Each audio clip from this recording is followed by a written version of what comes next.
de la negación de lo africano en el imaginario salvadoreño. Para mucha gente en El Salvador nunca hubo, ni por supuesto hay afrodescendientes, o lo que llamamos los cientistas sociales afrosalvadoreños. Entonces, si 22 años era difícil en media hora o 20 minutos, 500 es mucho más. Así que vamos a ir un poco rápido. La llegada de los primeros africanos a El Salvador fue a partir de la conquista, ¿verdad? Los mismos conquistadores en 1524, el mismo Pedro de Alvarado pues traía africanos, ¿verdad? Africanos, no esclavos, sino que africanos en su, digamos, como parte de sus guerreros, ¿verdad? Esto es un fragmento del lienzo de Cuaquecholan, Puebla, ¿verdad? Que habla es de 1527 y habla del acompañamiento del pueblo de Cuaquecholan, ¿verdad?, a los españoles, y dentro de este acompañamiento también vemos, digamos, el primer africano que se puede observar para Guatemala y lo que actualmente es El Salvador, ¿verdad? Podemos dar una charla sobre este lienzo, pero no es sobre ello esto. Entonces, ese, digamos, es la primera representación, la primera imagen de un africano que llega a Guatemala y que probablemente pues va luego hacia Cuscatlán, ¿verdad?, por la parte de la conquista. Entonces, cuando escuchen que aquí no hay negros porque Martínez lo prohibió, bueno, hace 400 años antes de Martínez, pues ya habían negros, ¿verdad?, o sea, gente de África. Ahí, por supuesto, y eso es lo que hay que ver, esclavos africanos en San Salvador y Sonsonate. Anteriormente nos referíamos a la etapa de la conquista de Guatemala y Cuscatlán. Hay documentos de 1536, por ejemplo, en donde los pobladores de San Salvador, ¿verdad?, no este San Salvador, sino el que está al sur de Suchitoto, el cual se llama Ciudad Vieja, que hoy se llama Ciudad Vieja, estaban solicitando al rey esclavos, ¿verdad?, para servicio doméstico. Estaban solicitando 2 mujeres y un hombre como esclavos, ¿verdad? Entonces, ¿por qué tenemos que diferenciar San Salvador y Sonsonate? Ustedes pueden ver, este es un mapa del siglo XVIII, ¿verdad?, un tanto idealizado también, y aquí en este mapa pues se puede ver cómo era Guatemala, pues incluye obviamente El Salvador actual. El Salvador era el oriente guatemalteco, ¿verdad?, hasta 1824, hasta que la Intendencia de San Salvador se une con la Alcaldía Mayor de Sonsonate y llegan a formar el Estado del Salvador, ¿verdad? Pero, ¿qué es lo que sucede? Que en 1542, con las nuevas leyes, las leyes de Barcelona, en este sentido se quita la esclavitud indígena, ¿verdad?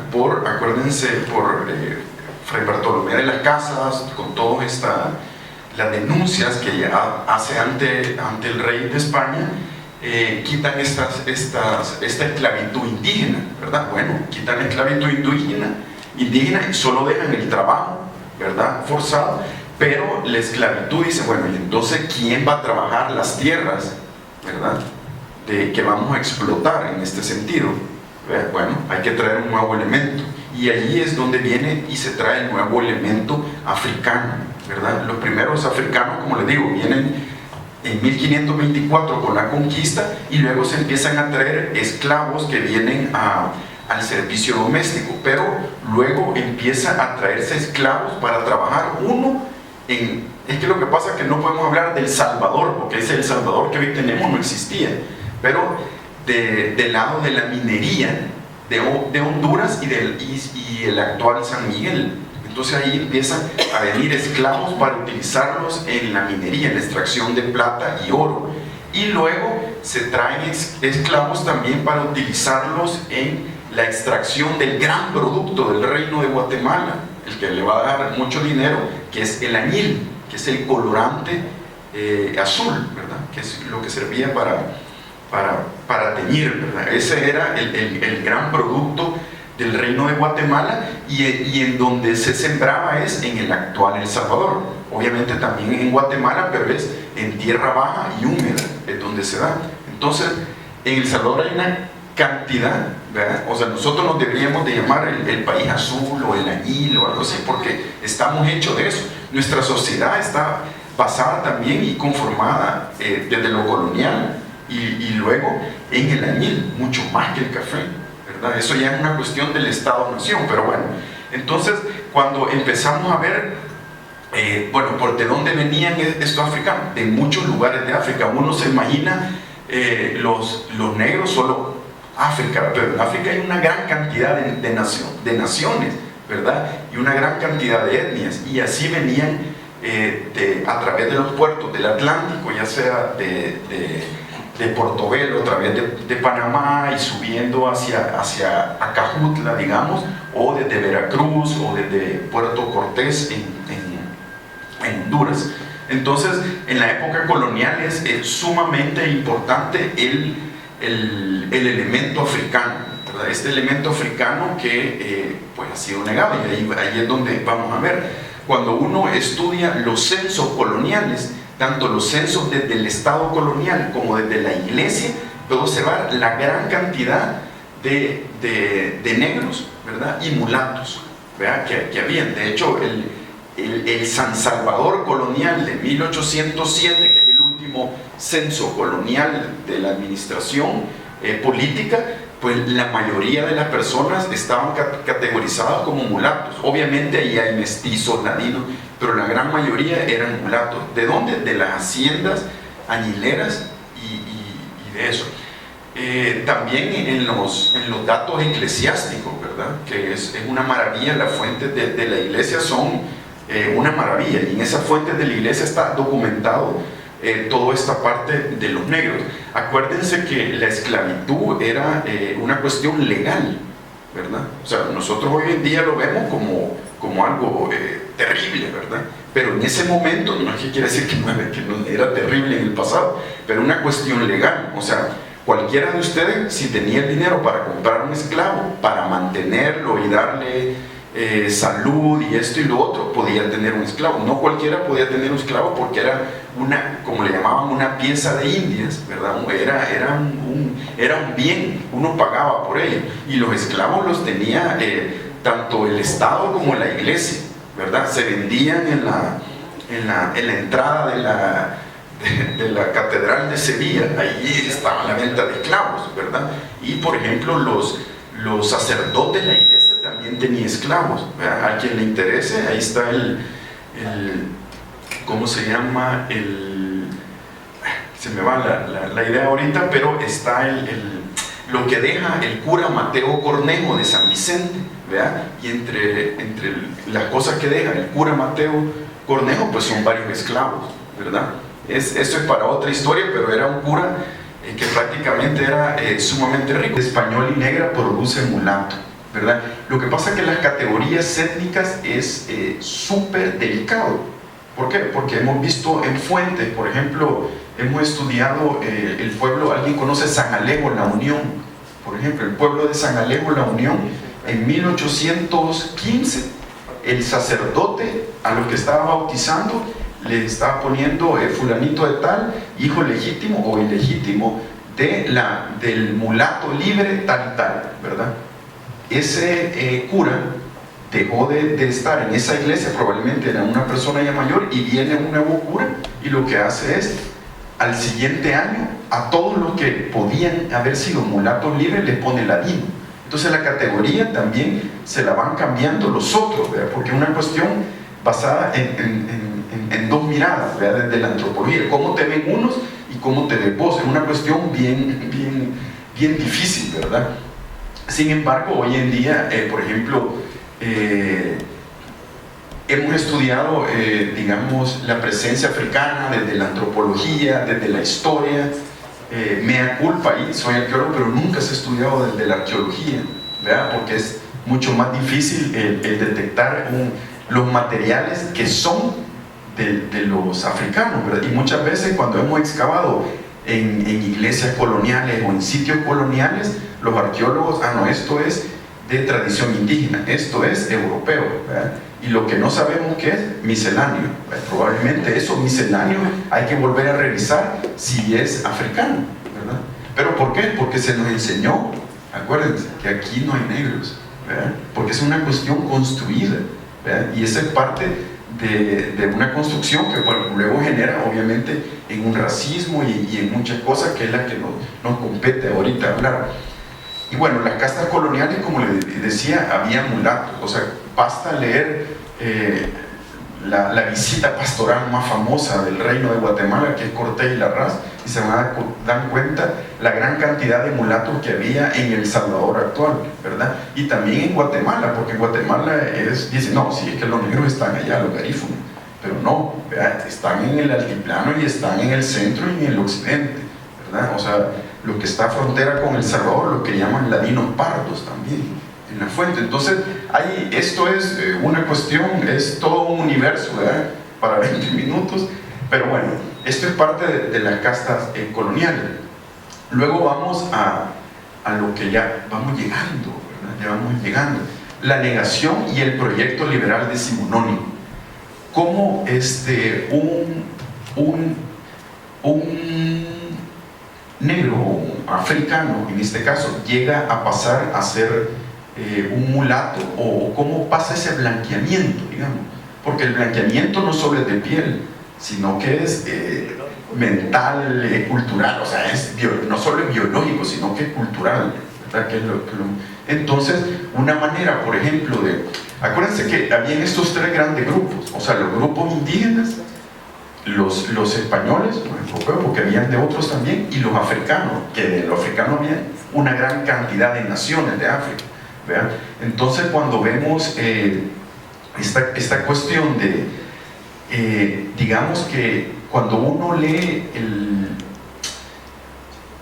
la descripción del intendente de San Salvador, Gutiérrez y Ulloa, que fue el que le dieron digamos, el jaque mate el 5 de noviembre de 1811, ¿verdad?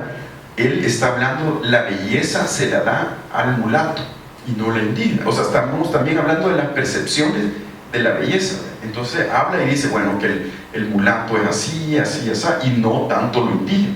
Entonces también estamos viendo que, bueno, que el español se mezclaba mucho, bastante con las negras, con las mulatas o viceversa.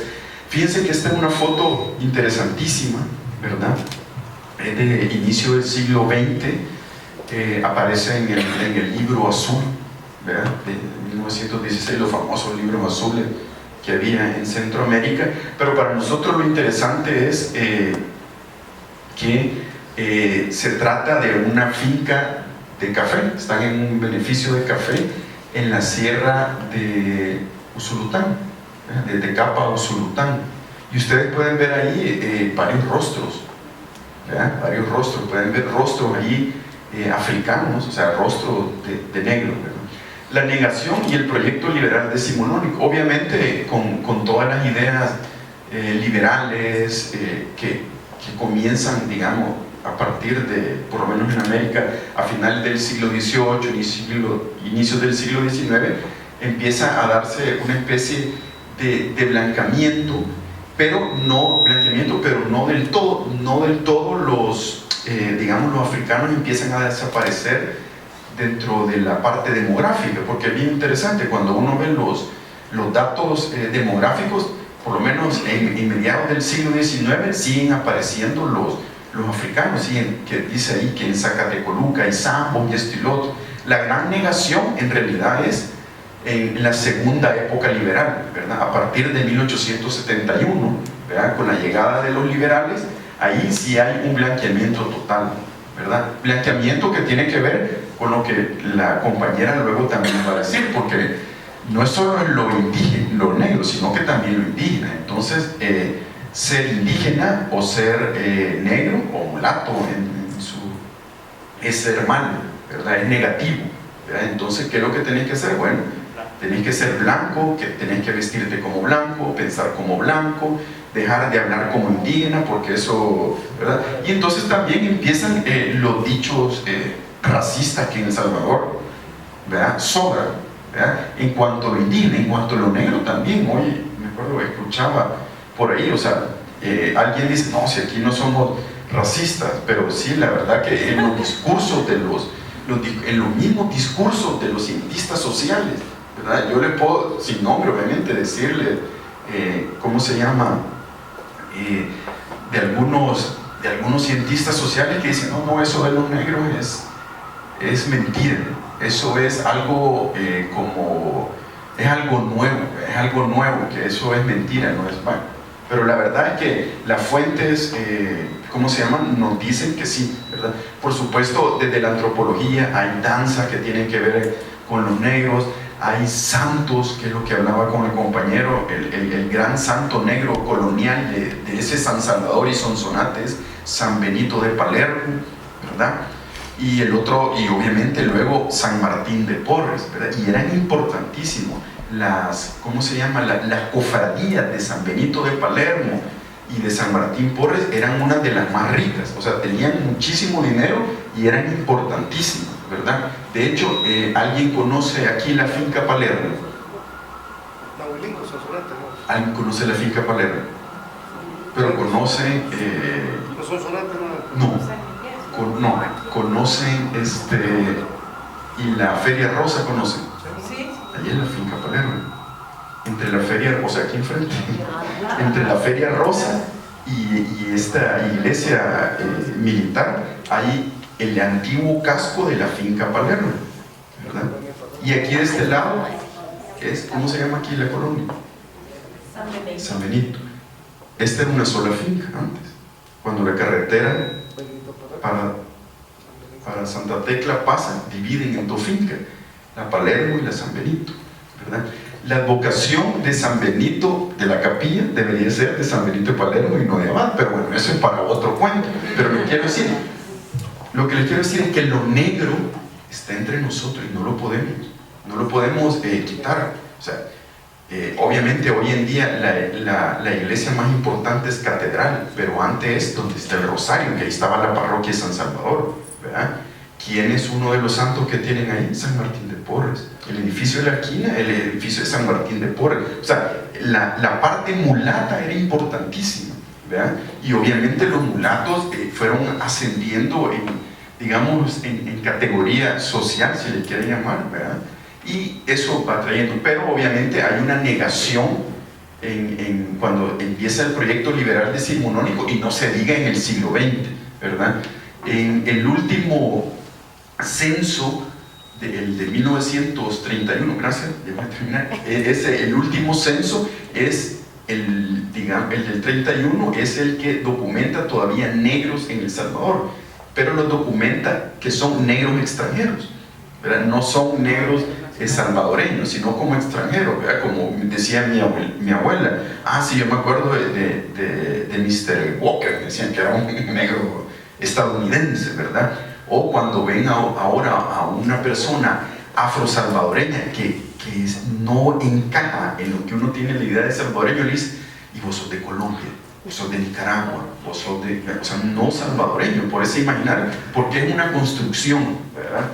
Y aquí en la escuela a los salvadoreños le enseñaron que aquí había negro, a nadie, porque no está en el penso, ¿verdad? Porque no está investigado, ¿verdad? Bueno, les voy a leer un poco la ley de migración de 1933. Por eso es que la gente piensa aquí no hay negros porque se prohibieron, porque lo prohibió Martín. En 1933 la ley de migración decía: se prohíbe el ingreso a El Salvador a los originarios de China o Mongolia, a los de raza negra, a los malayos y gitanos, conocidos también como húngaros, así como a nuevos inmigrantes originarios de Arabia, Líbano, Siria, Palestina o Turquía, ¿verdad? O sea, súper racista, ¿verdad? Súper racista. Súper racista, ¿verdad? Ya para terminar, porque el tiempo se me acabó, esto es un número significativo: 7.441. 7.441 personas en El Salvador, o sea, el 0.013% de salvadoreños en el censo de 2007, aunque estaba mal hecha la boleta, ¿verdad? se declararon negros, ¿verdad?